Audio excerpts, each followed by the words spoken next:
Hello বন্ধুরা, তোমরা সব কেমন আছো? আমি ভালো আছি। তবে একটু লেট হয়ে গেল। এটা ছিল আমাদের কনের হলদি তোলার লুক সকালবেলার।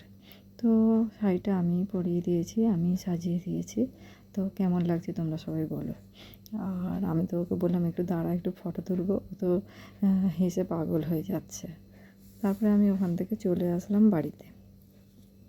তো বাড়িতে দেখতেই পাচ্ছ চলে এসে একটু বিয়েবাড়ি বলে কথা, একটু তো মেহেন্দি করতেই হবে। তো আমি একটু মেহেন্দি করে নিচ্ছি। এটা মেহেন্দি করে দিচ্ছে আমার দাদার ছেলের বউ। ও খুব সুন্দর মেহেন্দি করতে পারে। তো টিয়েবাড়ি থাকলে বললো, তো ও গিয়ে মেহেন্দিটা করে দিয়ে আসবে। ও খুব সুন্দর মেহেন্দি করতে পারে।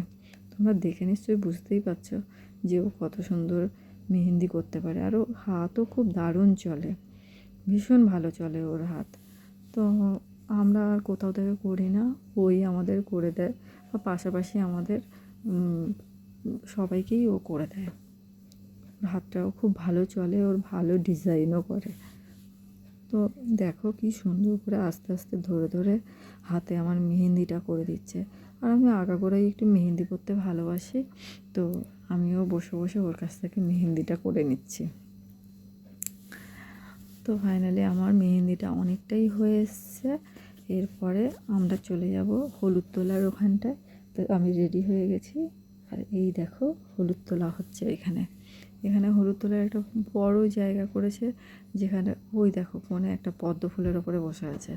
তো ওইখানটা হলুদ তোলা হচ্ছে, সবাই মিলে দেখো সবাই হলুদ হলুদ হয়ে আছে। আমি হলুদ হয়ে আছি কিন্তু আমি দেখাচ্ছি না। আর একে তো চেনই, একে নিয়ে সবসময় ভিডিও করি।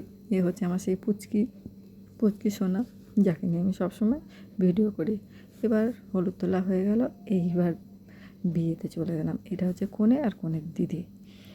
তো তারপরে আমরা বিয়েবাড়িতে গিয়ে আমরা আবার ফটো তুলবো না, আমরা কিছু ফটো তুলে নিলাম। এই দেখো কত রকম কতভাবে ফটো তুলছে।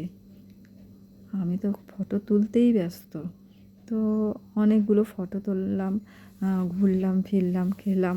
খাওয়া দাওয়ার পরে একটু রিলস বানাবো না, এই দেখো আমি হেঁটে হেঁটে কী সুন্দর গিয়ে ফটো তুলছি। এই দেখো, তারপরে ফটোটা তুলে বাড়ি চলে এলাম।